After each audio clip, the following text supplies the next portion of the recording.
Warung Tegal atau warteg yang dahulu identik dengan kumuh dan rasa yang seadanya kini bertransformasi memenuhi selera pasar dengan citra yang baru.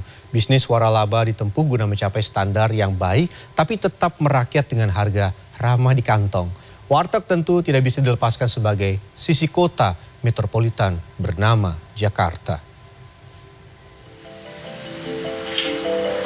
Di antara padatnya bangunan di tepi jalan dan hiruk-pikuk kota metropolitan, warung Tegal atau warteg begitu mudah dijumpai.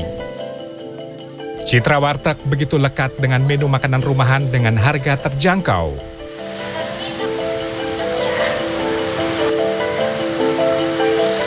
Dahulu, warteg identik dengan kalangan ekonomi menengah ke bawah. Namun citra itu perlahan sirna lewat transformasi bisnis nasi dengan beragam lauk pauk yang menyasar semua kalangan. Usaha warteg jadi menggiurkan dengan segmen pasar para pengadu nasib di ibu kota.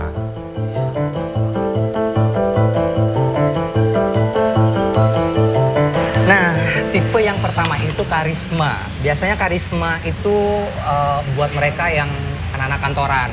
Biasanya kalau dari sisi harga ataupun lokasi, biasanya memang untuk mereka yang medium ke high. Versi warteg ya. Dan menunya sendiri kurang lebih itu ada sekitar 60 sampai 100. Banyak. Karena memang orang kantor kalau mau makan biasanya lebih suka yang variatif. Konsep yang diusung adalah warung yang nyaman sekaligus bersih.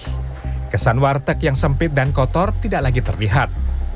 Interiornya pun dibuat menarik dengan 2 pintu dan jendela kaca besar di bagian depan. Sementara makanan yang disajikan di etalase diberikan pencahayaan yang terang.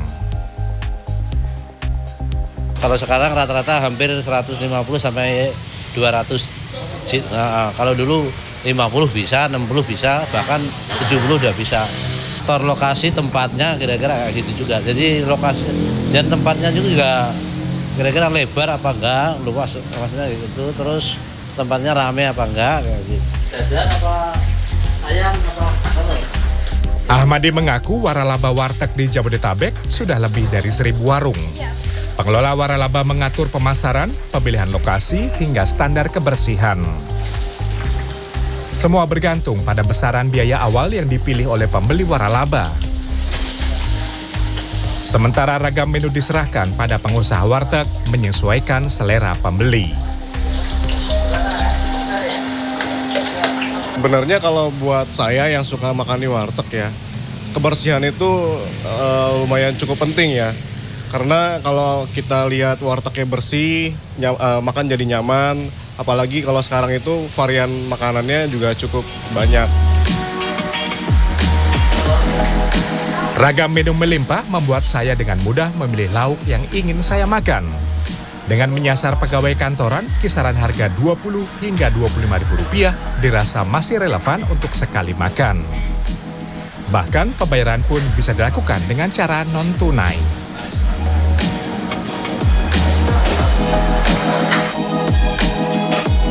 Warteg kini bukan lagi sekedar usaha individu, tetapi bisnis kolektif.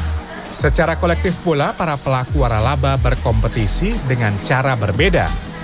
Masih dalam satu naungan, Warteg Mamoka menawarkan kesan yang lebih sederhana. Dari sisi menu, sebenarnya tidak terlalu berbeda signifikan dengan tipe sebelumnya. Tapi kalau yang Mamoka ini, mungkin jumlahnya tidak sebanyak yang karisma. Dia ada di sekitaran 40 ke 50 jenis menu. Tapi tetap banyak. Lihat aja orang-orang bisa milih macam-macam makanan. Dan pasti kenyang. Wah.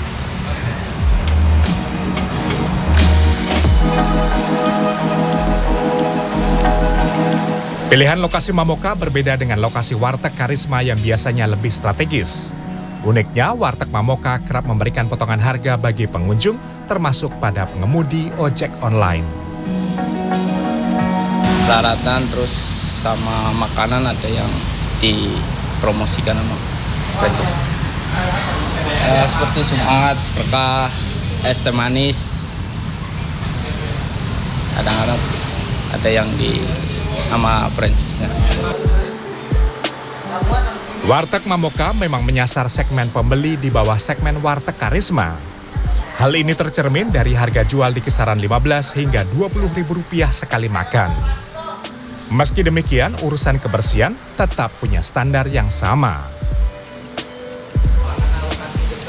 Lokasi dekat samping tempat kerja kan, jadi lebih enak. Nyaman juga di sini, tempatnya bersih. Apa lagi? Sama soda. Sambal. Bentuk transformasi warteg tidak hanya pada tampilan etalase dan interior. Digitalisasi juga merambah pelaku usaha warteg.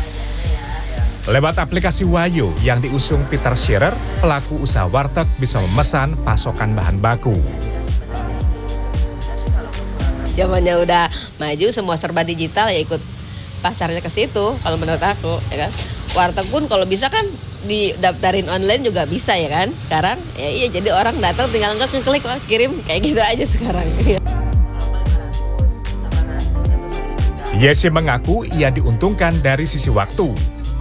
Saat warungnya harus beroperasi, ia tidak perlu menutup warung untuk sekedar berbelanja bahan baku. Daging ayam, sayur mayur, beras, bahkan sembako lain dapat diantar langsung tanpa ongkos kirim. Bahkan harganya pun cukup bersaing sehingga ia memangkas biaya operasional. Dan memang keniscayaan sebuah teknologi itu bisa membantu aktivitas orang, khususnya pengusaha warteg yang tadinya harus berbelanja membeli bahan-bahan langsung, tetapi bisa melalui aplikasi.